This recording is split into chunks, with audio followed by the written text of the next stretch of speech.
El anime de One Piece para la mayoría de nosotros ha sido la entrada a esta gran franquicia y la razón de que hoy en día muchos la amemos. Nos ha hecho llorar con bandas sonoras emotivas y gritos desgarradores, reír con sus gesticulaciones tan particulares y ponernos la piel de gallina con silencios que podían decir más que cualquier palabra y con temazos tan épicos que provocaban en nosotros la necesidad de recolocarnos o hasta levantarnos de las sillas.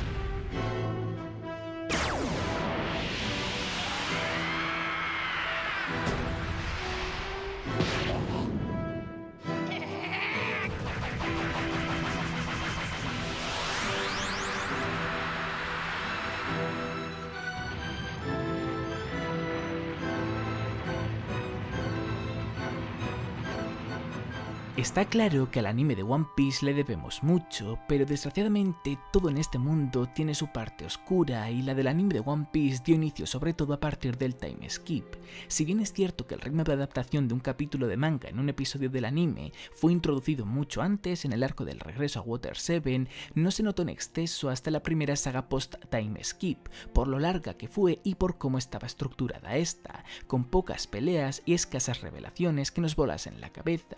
Al contrario que todos los arcos anteriores desde el regreso a Water 7, excluyendo quizás a Thriller Bark, pero como este arco tuvo bastante comedia, se hizo bastante menos denso. Lamentablemente esto no es lo único malo que trajo el time skip al anime. Al haber pasado 2 años dentro de la serie era la oportunidad perfecta para meter algunos cambios, unos necesarios como el diseño de los personajes y otros quizás no tanto, como la paleta de colores. El caso es que en ambos casos fue para peor. Sin llegar a ser malo, el diseño de los personajes no llegaba a la calidad que Oda mostraba en el manga, lo que provocaba que cuando la producción iba muy justa y no tenían el tiempo suficiente para detallar los dibujos, saliesen las míticas aberraciones que seguro que habréis visto en más de una ocasión por diferentes redes sociales.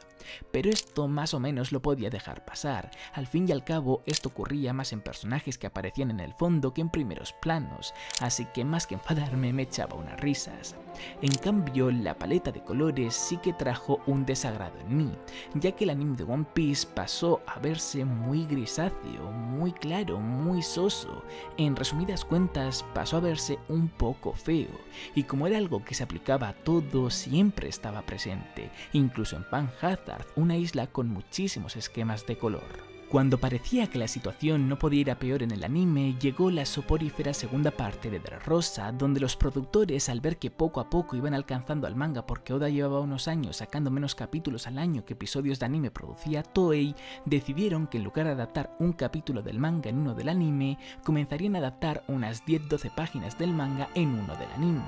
una cantidad muy pero que muy escasa,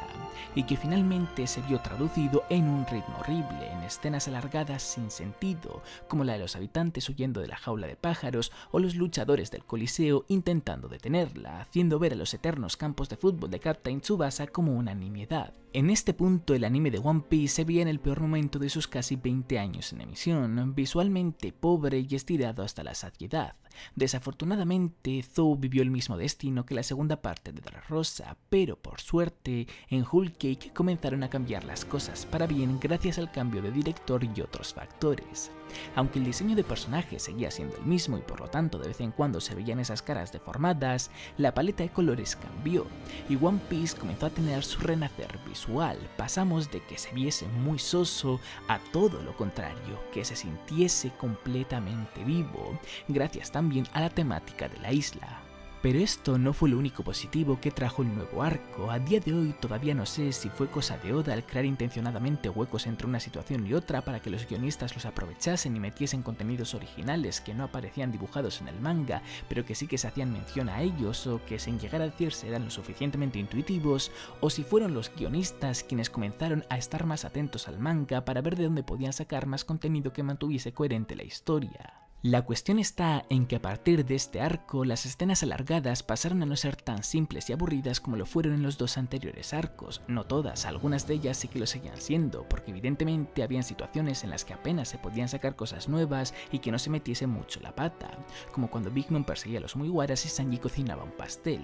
Y más que escenas alargadas, pasaron a ser nuevas escenas, que puede haber quienes las considerasen relleno por no estar dibujadas en el manga, pero que en realidad no lo eran porque o estaban descritas o eran obvias que habían ocurrido. Y por si todo esto no fuese suficiente, parece que los animadores pusieron aún más empeño en sacar escenas de mayor calidad, sobre todo en la segunda parte del arco, a partir de la fiesta del té, como la transformación de la familia Beanstalk en sus trajes del Yerma, o el que hasta ahora es sin duda uno de los mejores episodios animados que ha tenido One Piece, el casi desenlace de la batalla entre Luffy y Katakuri. A excepción de las escenas en las que aparecía Sanji viajando con Pudding y Chiffon en la alfombra dirigiéndose al Sunny para que Big Mom comiese la tarta, todas las escenas restantes, las de la batalla, que ocuparían unos 10 minutos de metraje, estuvieron increíblemente bien animadas. Daba gusto verlas una y otra vez.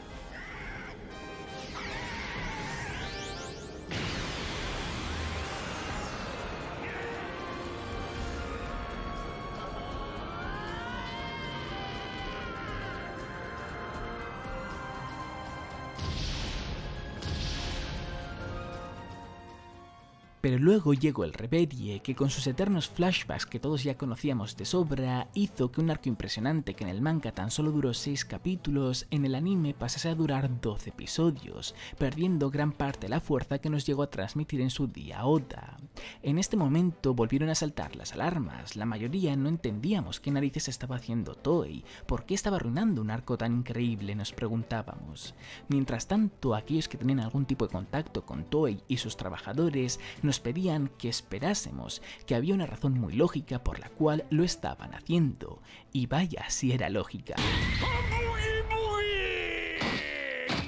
Resulta que el arco del Reverie fue el sacrificado para que Wano se viese de la manera tan espectacular como lo ha hecho en sus primeros 3 episodios. Una creencia errónea que hay dentro de la comunidad de anime es que una buena animación únicamente depende del dinero, del presupuesto que se tenga, cuando la realidad es que sí, evidentemente el dinero es una parte muy importante, con él podrás contratar a gente más talentosa y usar tecnologías más avanzadas, pero también existe otro factor clave, la planificación en la producción. Es más, se podría decir que es hasta más importante que un gran presupuesto. Y como ejemplo de ello tenemos la primera temporada de One Punch Man, reconocida popularmente por ser una de las series de televisión mejor animadas, cuyo director confirmó que el presupuesto que le dieron para crear el anime estaba dentro de la media, que si salió un trabajo tan bueno fue gracias a los contactos que tenía de grandes animadores y sobre todo porque la producción del anime fue muy bien.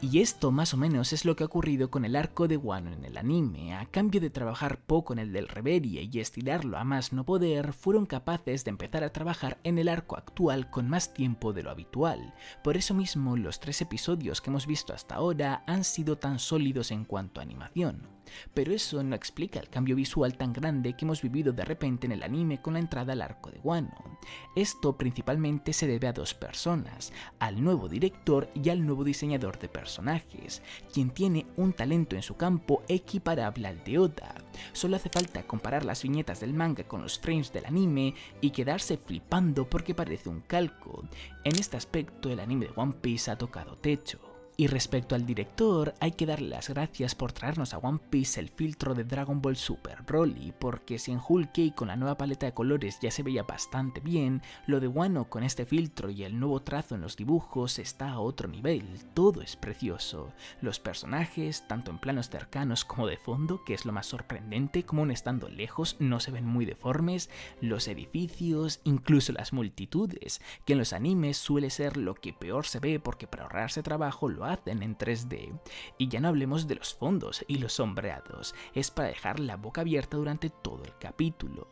No sé cómo será para vosotros, pero para mí en los casi 900 episodios que lleva One Piece, el anime nunca se había visto tan bien como lo está haciendo ahora durante el arco de Wano. ¿Y sabéis qué es lo mejor? Que la mejora visual no es lo único bueno que ha traído Wano, la única mejora respecto a Whole Cake. También ha habido un claro upgrade en las escenas alargadas o en las que no aparecen en el manga, hasta el punto de dedicar más de medio capítulo a ellas y sentir que están escritas por el propio Oda, que él las ha dibujado en el manga porque tienen todo el sentido del mundo, como cuando Zoro es atrapado por la noche creyendo la policía que es el culpable, o cuando también el mismo Zoro pelea contra los policías después de haber matado matado a su jefe por ser él el asesino de verdad. Una escena que, por cierto, está muy bien animada y no aparece en el manga, es que es increíble.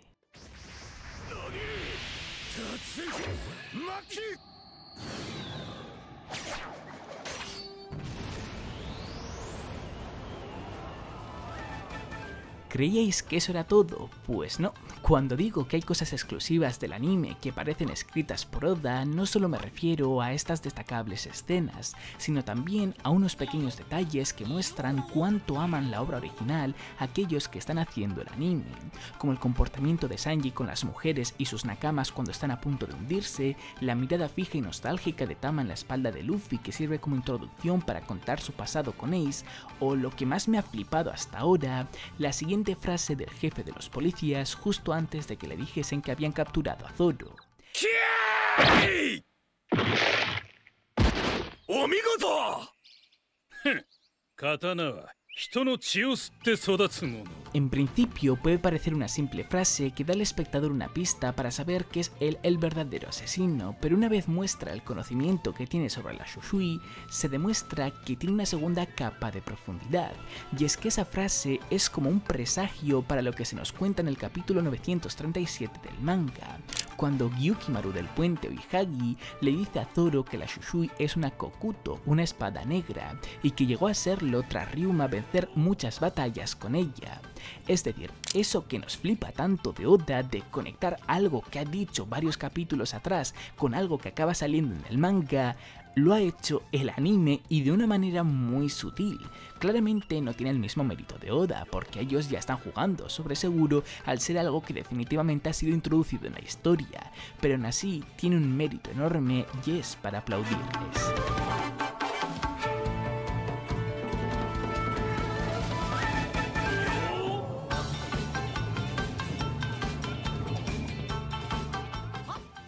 Con tan solo 3 episodios a sus espaldas, todavía es muy pronto para juzgar de manera definitiva cómo será el arco de Wano en el anime, más aún cuando este arco probablemente sobrepase los 100 episodios y cuando los 3 ya emitidos estaban hechos con más tiempo del habitual. Una vez finalice este mini arco de relleno para promocionar la nueva película, es cuando comenzará a verse de verdad cómo de buena será la adaptación, que viendo los primeros resultados yo confío en que mantengan un muy buen nivel, quizás que en los capítulos menos importantes bajen un poco, pero que en los clave lo den todo, y como hasta ahora no me han dado una sola razón para desconfiar de ellos, espero que así sea.